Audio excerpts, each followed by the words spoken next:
Let me say this right at the top so there's no confusion. I hate this camera. This isn't clickbait, this isn't me low-key trying to praise it with false insults. I'm so disappointed by this that I've scrapped an entire unboxing segment demonstrating my excitement. I filmed the whole unboxing, the cinematic B-rolls, the ooh first impressions, and the whole look, Nikon made a cinematic camera moment. It just felt disingenuous to include it. Are you ready for this review? Well then let's go. Welcome to Japan! And we're in Hong Kong again. Obviously, to buy the camera tax-free, I am spending my own hard-earned money on this after all. But there's no reason for us to not go to Japan for the actual review. And boom, we're in China. You know how it is with my videos by now. You never really know what you're gonna get. Such is life, and such is the ZR. So let's go take some photos and videos and see what this thing is actually made of. Not in this though, this is another story for another day. Oh, who's that? Maybe we'll get her involved too. Hey, come back. Come back. I do videos. Can we just shoot some videos together? No. No? Okay, well, screw you then. Why are you following me? Stop following me. Okay, let's get the expectations straight. I didn't buy this camera to film movies, but I did think that the extra features would help those of us who vlog even casually get some benefits out of it. You know, get some sweet B-rolls and maybe even double as a real photography camera. You should never rely on a camera to improve your skills, but the 6K resolution would help me crop into a 4K video if needed. It's easy to mess up the exposure when you're shooting on the fly. The extra dynamic range should give me some wiggle room in case I mess up. And the same insurance applied to the internal 32-bit Flawed audio recording. Dual ISO would give me better noise control, and if the red color signs really do give me better results in color, well, that's just the icing on the cake. Okay, let's start with the good thing. It actually is compact and light. And if you open the screen, it's like there's another grip here. This ledge is really making it super comfortable and super easy to handle. Much better than my ZF actually. Now, opening the screen to get that extra grip might seem like a nuisance, but it's a nuisance you have to live with because with the screen closed, you're bound to get some false touches. Even if I'm actually not touching that square, it goes there. Okay, I'm not touching it. I mean, my hand is on the touchscreen, but it also doesn't go to the very edge. So it's inevitable that my finger will trigger a false touch just because the screen's so big. The touchscreen really sucks for two main reasons. Number one is the most inaccurate touchscreen I've ever used. Look at where my thumb is touching and look at where the focus point is actually going. Not where I'm touching, that's for sure. You see that? Why does it go there? My thumb is not touching there. See? You see that? Is this defective? I don't get it. That one's okay. That one worked. It's such a hit and miss. This ZR is driving me crazy. Daddy, chill. You see how far away that focus point is? Where I'm touching? I'm touching down here.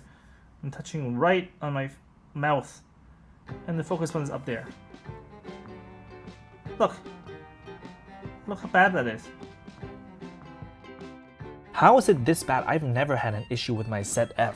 You think with a bigger screen they give you more focus point for you to be more precise with your touches, right? Nope, exact same amount of focus points as the ZF, 21 points to be exact. And if by luck it selects the right square that I wanted, the ZR really likes to focus hunt, like way more than any Nikons I've dealt with recently. Hunting, hunting, hunting, hunting, hunting. Nikon, you have better autofocus than this. I don't know why it's so bad. Daddy, chill. That's got enough contrast for you to not have to hunt so much. Right? Like, that's pretty clear. At first I thought it was my imagination or that I'm fixating on the issue, but then Shubi picked it up and played with it and she found the same thing. But the worst thing about the touch focus system is that it's so twitchy, so abrupt, and so uncinematic. If you change focus point from one spot to another, it snaps to it. Like really quickly snapping to it. You see that? It hunts a lot. And also, the focus is too fast. It's just not cinematic. Okay, the only way to do this is that if I move the joystick it'll do that, right? It'll slowly go if I move the joystick. Then and only then will it slowly adjust its focus from one point to another. But the joystick is imprecise as well. It likes to hop around, and every time you push it, you risk getting shaky footage. Now, some of these might be fixable with a firmware update, but they have a lot more to fix than just the focus issues. Let's talk exposure, because the zebra that tells you when something is overexposed only triggers half the time if you're shooting red. Here's what it's like shooting in regular N-Log. Okay, the zebra comes out. Great. Now, turn this on. Zebra still comes out because it's in log mode. It's not red. Okay, now let's go to red. Let's go to my menu. Oh, the menu. Oh, it's just ridiculous. Daddy, chill. What's that? After a long struggle with the menu and changing to red, you can see that when the view assist is on, the zebra is still currently working. Now press this. Hey, view assist stopped working. I'm pressing on it. Daddy, chill. I've mapped a shortcut button to the view assist function on top, but it won't work in red. So I can't even jump from flat to view assist just to catch the zebra if I wanted to. So what I have to do, if I want to go back to flat, press this unreliable touchscreen. Daddy, chill. Go view assist off. Yeah, there we go. Okay, now, where is the zebra? Doesn't matter how bright this is, zebra doesn't come out. Daddy, chill. Let's go to increase the ISO. Let's go increase the ISO. Daddy, chill. High ISO. Let's go to the max ISO. If the zebra doesn't show up with these settings, Nikon is clearly trying to gaslight me. And where is the zebra? Daddy, chill. No zebra. Daddy, chill. No zebra. Daddy, chill. Oh, there's zebra on here. If I point this light into log, there's no zebra. You can see that, right? But then if I look at it from this camera, the light from the ZR screen alone triggered the zebra on the ZF. And I can't just press this to go into view assist. I have to tap this menu thing. Even if it ever pops up. Oh God. Look at this. Why is that focusing point there? And I'm clearly tapping at the menu. What compels this touchscreen? And even in view assist, the high zebra doesn't come out until you manually tweak the threshold. So now I have to tweak the threshold with my ZF trial and error style to try to match it. So what I'm doing now is using the ZF as the reference to see what values I can get it to overexpose the sky but not the lake up there. So I'm checking each threshold value until the ZR zebra looks exactly like the ZF's zebra. If you have the same issue, try to set the ZR's threshold to 245. But even then, this is how I felt. It's just so frustrating because I can't trust any of the videos I've shot today with the ZR. The ZR inspired zero confidence, so I decided to not take it out for dinner. I'm not taking this with me. Go find something to eat. Taking the ZF though. Hope you feel good about yourself. Daddy, chill. I hope it cried itself to sleep mode. The ZR also feels less user-friendly than the typical Nikon cameras. For example, to delete a photo or video in a typical Nikon camera, all you have to do is press the delete button twice, first to activate and second to confirm. With the ZR, there is no dedicated delete button, so you can assign one, but even if you assign one, you have to press the delete button, scroll up with the joystick, and then press down to confirm. Why the extra steps, especially when I'm consuming one of the precious customizable buttons? For example, if you're shooting aperture mode in photos, which makes sense, you switch to video and it stays in aperture mode. Why not have it independent so I can lock my shutter speed with manual in video mode and switch to photo with an aperture mode so I can get a quick snapshot? Just remember the last settings, how hard can that be? But now I have to use the touchscreen again. Now I could assign this to one of the customizable buttons, but this is also the worst thing about the ZR. There are simply not enough physical controls for you to do anything quickly. On my ZF and the Sony FX3, there are a total of 21 physical controls. The ZR has 13, and that's 8 less. And there are only 4 buttons where you can properly customize. which if you take into account the lack of a delete button, a mode changer, metering mode control, shutter speed control, ISO control, exposure compensation control, AF/AE lock, or even an information display toggle. And contrast that with the ZF, which has literally all of these, plus the menu button and an extra button on top of that. If you have to assign those basic functions back to the customizable controls, you're left with nothing. Basically no customizable buttons at all. In fact, it's a sick game of who would you save in a fire? Your mom, your dog, your wife, or your kids? Now choose, you little bitch. Yo! Yo! You're my bitch. You're lucky I can't return things in Hong Kong, otherwise I would. You're my bitch. But wait, there's more! When you're shooting with your index finger on the shutter button, your right thumb is the only thing that's free for you to operate another control. And most cameras have an exposure or focus lock button right by your thumb. Some even have multiple buttons for you to toggle. The ZR has none, replaced by a bigger screen that actually triggers false positives. Even if they have placed a button under the screen, at least I can use it when the screen is opened. With a smaller screen, I can still see and accomplish everything I want to. But without that button, I can't lock my focus. Now you might be thinking, Daddy, chill. you can just assign it to one of these buttons up here. And that's exactly what I tried to do, but it turns out it's very difficult to have your middle finger on the shutter button and then have your index trying to reach for these guys. Because now I have no grip. I'm about to drop my camera at any time. And also, I'm pretty sure I'll get carpal tunnel syndrome shooting this way. Look at that. Look how natural that is. I either start looking like a dinosaur or this guy, which really isn't my style. I've held it for 3 seconds and I'm already in pain. Now you might be thinking, Daddy, chill. just assign it to the record button right here. Great idea. The only trouble is, Nikon took away the AF/AE lock specifically for this button. It's available for these ones, just not that one. Why? There's exposure lock, white balance lock, exposure and white balance lock, but there is no exposure and focus lock. Look, if I go to one of these buttons, great, there's AE/AF lock. But how am I supposed to use this? Am I supposed to do this? Where's my thumb button? Where is my thumb button? Daddy, chill. How am I supposed to lock that? Am I supposed to do this? At least with the front record button as the shortcut, I can hold it two-handed. It won't be perfect, but that's my choice. That should be my choice to make. Why would you take away mappable features from a camera that has so little buttons to begin with? For example, these zoom toggles. Why won't you let me map them to whatever I want and not just zoom? I can already zoom in the screen with these two buttons.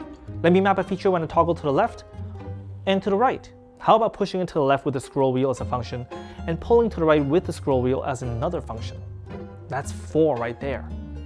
Instead of zoom and unzoom when I already have to use the touchscreen to see anything because there's no EVF. Also, no EVF option, which means I can't put my face to the camera and block out any light when I'm shooting in dark surroundings. Instead, I have to use this big giant screen, which casts light onto my face and the areas next to me. What am I, casual cell phone shooters with their bright screens blinding everyone behind them? Well, with the Nikon ZR, you can too. And you might as well be that lady with a flash on blinding everyone because your screen is massive. I get it, cinematic cameras don't usually have AVFs. Blah, blah, blah. But how am I supposed to bootleg graphic materials in an adult theaters now? I gotta make a living somehow. In a red cinematic camera where storage is at a premium, fumbling around for control means you're losing time and money. But wait, there's more. This part was partially my fault because I was using an older CF card reader to try to back up my data into my computer. And I was out of memory, which means I couldn't shoot my real test footage the next day. The Nikon doesn't operate in mass storage mode, which means I can't plug it into my computer and just get the files off it directly. That would have been a life-saving feature. I'm at the hotel, this is a weekend, I was supposed to take this out to play around and shoot tomorrow, but now I have 8 minutes left in the camera. The good thing is I'm in China. I go to China. And in China, you can shop at any time of the night. Right now it's 1:17 a.m. Order received. There's no way. There's no way it can get here 2 a.m. I mean, I need to sleep. I should sleep for one. I think it's gonna arrive tomorrow. If I can actually transfer the files tonight, holy shit, I'm gonna be so impressed by whatever service this is, because Who does that? This is faster than ordering a gigolo. Me being the gigolo. I can't sleep either because I have to see this through. I have to see if this is real. So I guess maybe I'll order some takeout as well. If this is real, so is... Well, I can't see him, but he's calling. I ordered it 20 minutes ago. 20. It's faster than... The robot is here.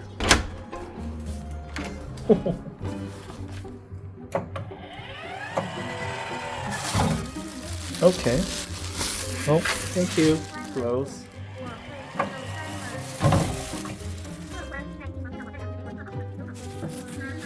Hi. Very good. It says very good. Let me open this up. Will it show though? Oh my god, it shows. It's working.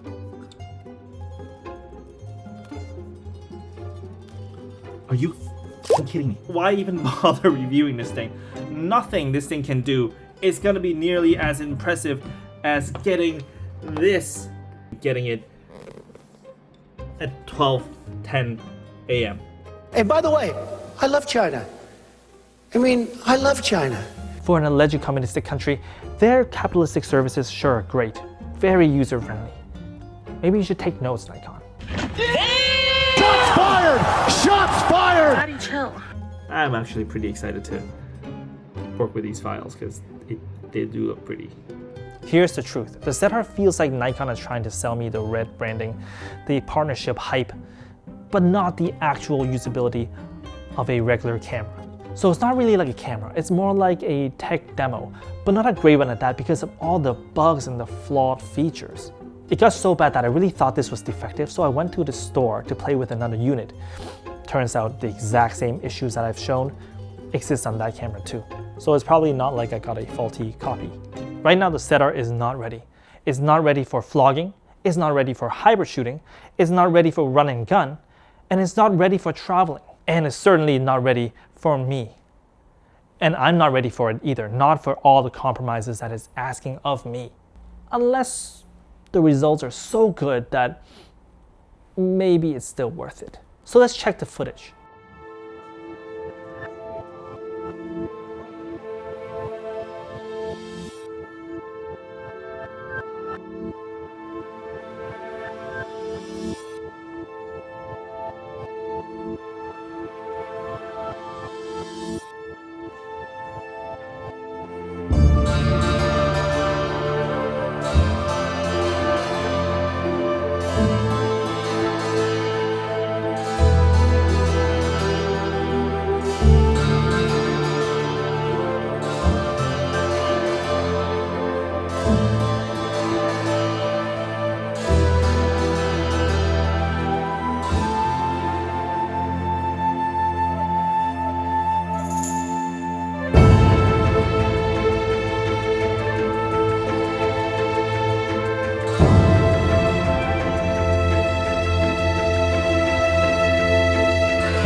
I like it. I like the look of it. I'm not that great at color grading and I'm keeping my processes really simple, but it's looking really good. It's also a joy to edit because the dynamic range is better. I can recover more details even if it feels slightly blown out. I'm seeing a difference. There is a vibe to the images for sure. And I'm sure I haven't unlocked the full potential of the color science yet. I do find that there is more dynamic range than the ZF, and it makes it easier to color grade and easier to recover highlights and shadows. If I had to choose, I'd vibe more with the colors of the ZR, but in optimal lighting and situations. The ZF can easily produce mesmerizing images as well. In fact, because the ZF is so much more usable, you're less likely to miss a moment. Where the ZR really starts to pull away from the ZF in terms of image quality is when it comes to low light. The dual ISO really does produce cleaner images and makes it easier to control the noise. I didn't need to apply any noise reduction to the ZR's footages, but I certainly had to for some of the shots by the ZF. So yes, I do believe the images from the ZR is better than the ZF.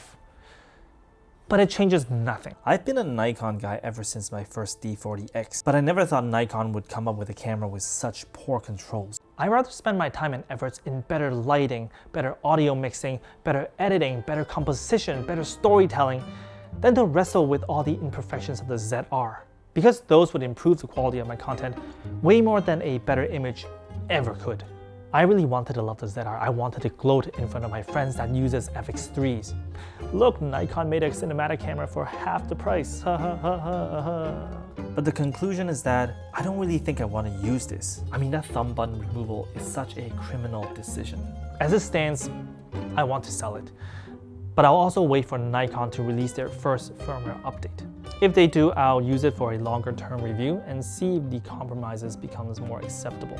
Until then, unfortunately, this is gonna sit around for a while. On a scale of highly recommend to neutral to highly disrecommend, I'm gonna give it a stay away for the time being anyway. Because what the hell is even that?